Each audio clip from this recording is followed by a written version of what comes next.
How you doing? This is Ed at Delray Beach Motors with an update video on our 66 Impala.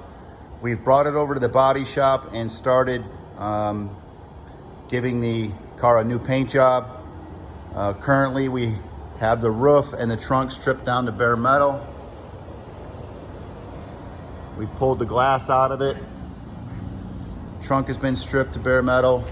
We'll finish stripping the entire body. We're going to eliminate the side trim, so we'll be filling in all those holes, welding them up. We've also added new wheels to the project so far. The interior seats have been reupholstered, but we need to finish the rest of the interior. Currently the car has its original small block 327, but we went ahead and put a Holley Sniper fuel injection kit on it and an intake. But the more I look at the amount of effort we're putting into this body to make it as nice as possible, it's up for debate, but I have an LS sitting on a stand that I think we might put in this vehicle. So we'd love to hear your feedback and comments.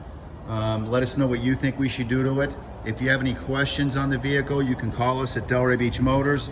It is for sale, 561-910-4911. And you know, we're shipping brokers as well, so we can ship all over the world, hassle-free shipping. All right, thank you.